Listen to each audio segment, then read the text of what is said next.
Good evening, Capitano. I am today's newscaster, Christine Cabrera. In today's headline, we bring you the latest news update around the Philippines. Station of the Philippine Statistical Authority in Quezon City was killed in a shooting by riding in tandem. According to the police, the victim previously received a death threat because of his death. At 6 o'clock in the morning earlier, two men wearing helmets were caught on CCTV who seemed to be waiting for someone. Santa Ana Corner sa Paguita Street, Barangay Payatas, Quezon City. A man passed in front of them. A man also approached the approaching tricycle.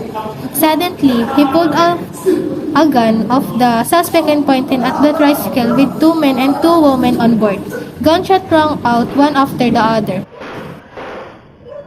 People shouted when one of the passengers burst out, who was identified as Neymar Ariante, statistician of the Philippine Statistical Authority. Sino man po yung gumawa nun? Sana naman kahit papano. Lumutang ka na, binayaran ka lang naman, alam naman namin yan, pera-pera lang yan eh. Kung dodoblehin ba namin yung bayad niyan, lulutang ka. Makipagtulungan ka sa amin kahit kami nadodoble ng binayad sa'yo. Kasi sigurado mo may utak yan eh. Binayaran lang yan eh. The two passengers of the tricycle were injured and were hit by a bullet.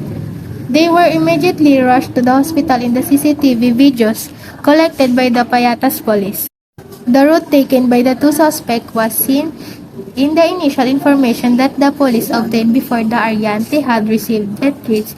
In his work, Statistic Authority, ibang nakausap namin na parang naging whistleblower siya sa PSA. Family niya mismo namin narinig na meron daw po siyang death threat nga po. At ito daw accordingly is nireport niya sa NBI. also know that the victim was a former volunteer in the Discipline Task Force. So the strict enforcement of the law is included in the police view of the matter. Volunteer sa law enforcement. Sabi nga nung isang nakausap namin, exaggerated in terms of implementing the ordinances, city ordinances. Ibig sabihin, napaka-istrikto niya. Parang ganon na kumbaga is marami nang nagagalit sa kanya. Baka meron siya nasagasaan. Na ganyan na pong nangyari sa kanya, sana po magkaroon naman po ng hustisya yung pagkamatay niya.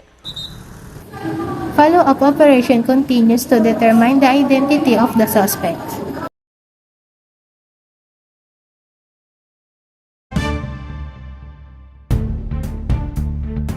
The traffic fight that happened in Cavite is now viral on social media.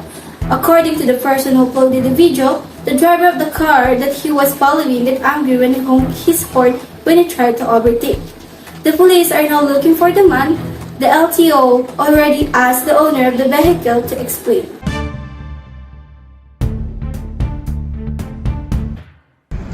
Ano ba?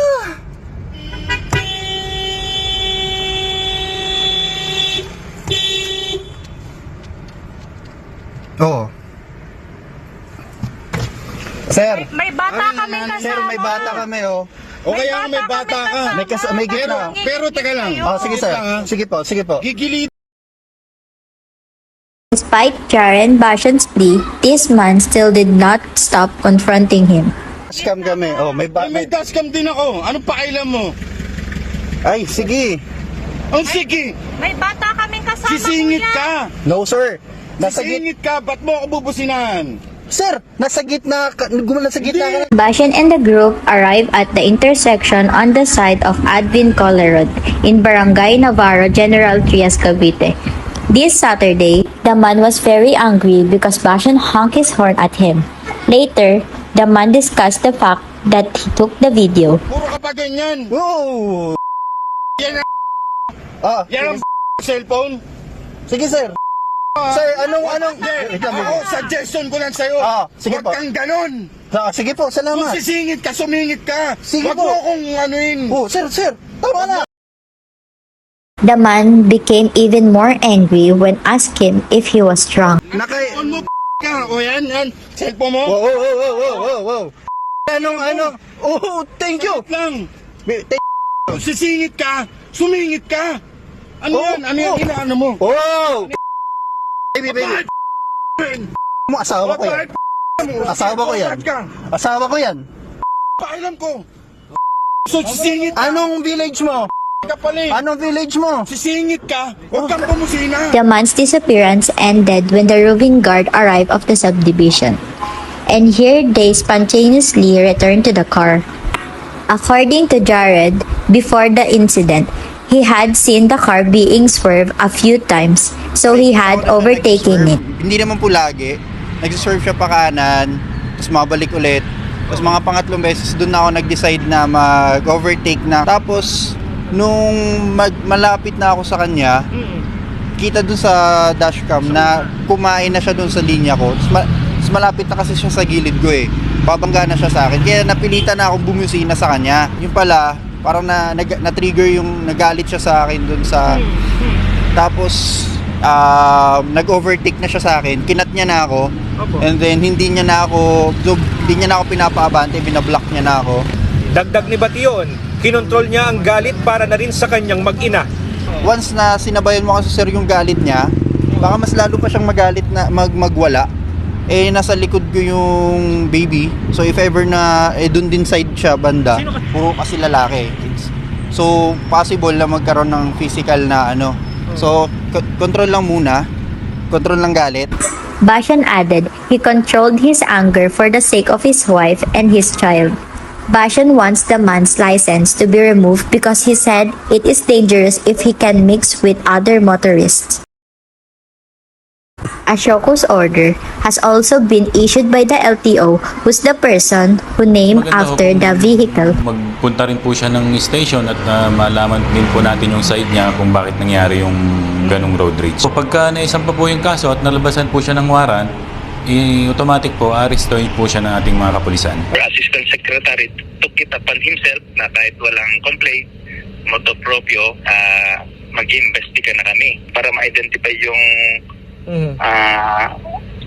lalaki nang bully dun sa isang sasakyan. Now, kung makita namin talagang may mga linabag siya, i-recommenda namin kay ASEC to suspend or revoke the license na naibigay sa kanya. According to the LTO, a woman with an address in Rizal was named after the car that the man used. It said that it is impossible that it has been sold to the man according to the LTO. The LTO will contact the PNP in order to identify the man's identity. Tomorrow, Bashan is scheduled to file a complaint with the Cavite PNP against the driver of the SUV. According to the police, charges may be filed grief threat and oral defamation.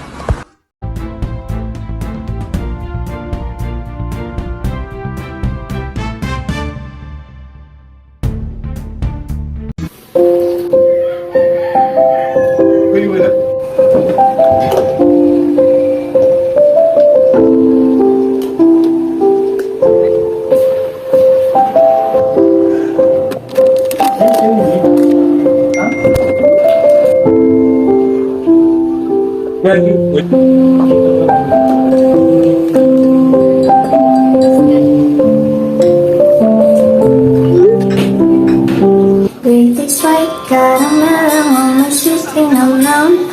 Diniduduin ka sa sarap ng tamang timpla. Pinagsama sarap ng real coffee at cream caramel. Sweet linamnam, sweet linamnam, sweet linamnam. Latest white caramel ang may sweet linamnam. Take a break at sweet linamnamin ang bawat sandali.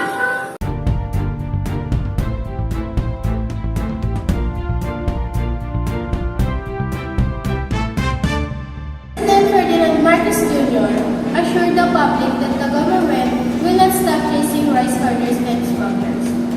The President said that although the supply of rice in the country is sufficient, rampant smuggling and hoarding are affecting its prices. The President distributed rice to thousands of beneficiaries. At the San Andres Sports Complex in Ermita, Maynila earlier, this is the fourth distribution of rice by the government after the President first distributed it to the provinces of Zamboanga, Cavite, and Camarines Sur from the confiscated imported rice that was tried to be legally smuggled into Hindi the namin Zamboanga maunawaan kung bakit tumaas ang presyo ng bigas. Bakit tataas ang presyo ng bigas? May supply naman sa Pilipinas. Wala namang nag-panic buying. Walang dahilan kung bakit tataas ang presyo ng bigas kung hindi ang hoarding. Bilang patunay na ang pamahalaan ay seryoso sa pagsukbo sa smuggling, ang mga bit-bit po naming mga bigas ngayon ay mula sa mga nakumpiskang supply sa Zamboanga Port na napatunayang hindi dumaan sa legal na proseso ng importasyon. Kaysa naman po, masayang ang mga bigas na ito ay minabuti na nating ibigay sa mga mamamayan.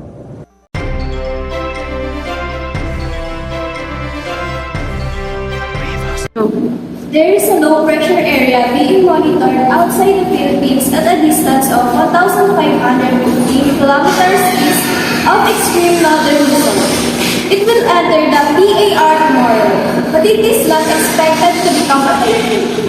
Tension reached the eastern Visayas and Mindanao, while the southwest wind in Palawan affected the rainfall forecast of the water company. In Mindanao, there will be some rain in the morning and in the afternoon. It will rain in Zamboanga Peninsula and Lanao del Sur, and heavy rain in Zamboanga del Sur, Misamis Occidental and Lanao del Norte in the afternoon. In the Visayas, there will be a light rain in the morning in the central Visayas, and the rain will spread even more throughout the entire Visaya in the afternoon. It will rain in the afternoon in Samar, Panay, Bohol, Cebu, and Negros by nightfall. There is also a little rain in northern Luzon. In the afternoon, it will rain in a large part of Luzon, especially in Cordillera and Mindoro. While it will be hot and there is a low chance of rain in the morning here in Metro Manila. In general, vendors are experiencing an increase in the price of their products due to the limited supply caused by the pandemic. This is due to transportation obstacles from the province to the market.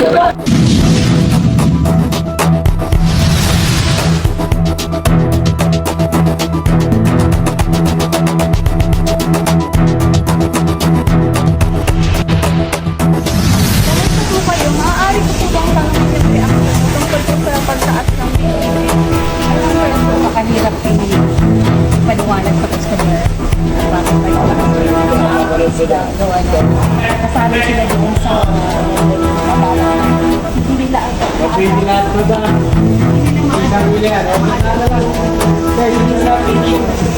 Kasi una, tumaas ang pangalawa, siyempre yung nagiging ng mga isla, kaya nagiging matulog.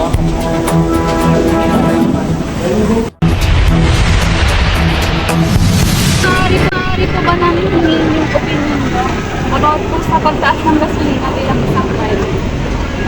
Para sa akin po, sa pagtaas ng gasolina, malaking epekto po bilang driver. Kasi po, pag tumaas po gasolina, matik po yan, pagtaas po ng bilis. Kaya, mahirap po para sa tao. Kaya kung para sa akin, mas maganda talaga, bumabalik sa nila. Para kasi paano, yung bilis, mababa. Ito yung mahirapan. Bilang isang makikita, ano sabi mo kung tumataas ang price ng mga bilis? Ganun pa.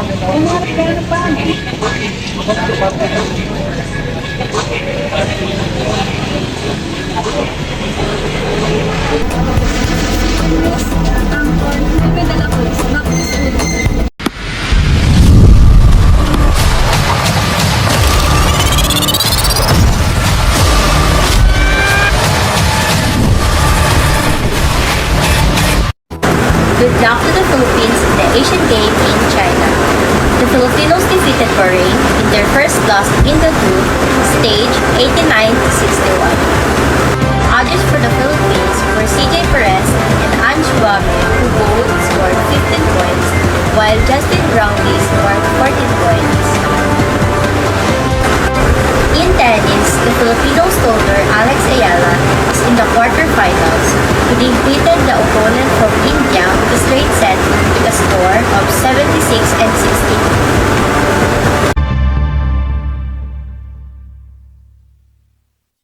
Thousands of people party at one of the biggest parties in this country this Friday. And the performance of Sam Concepcion, Darren and Patrick Lee, which was added to the fun just in time for the bonding of the family, friends, and the office. The table laid out the open ground in Pasay City. After participating in a week of work, school, and other activities, perfect bonding for the Filipino dinner. Each one contributes a dish, a drink, while the other answers the story. Ang saya-saya po. Dahil Diyos ko, walang tatalo pag mga Pilipino ang sama-sama.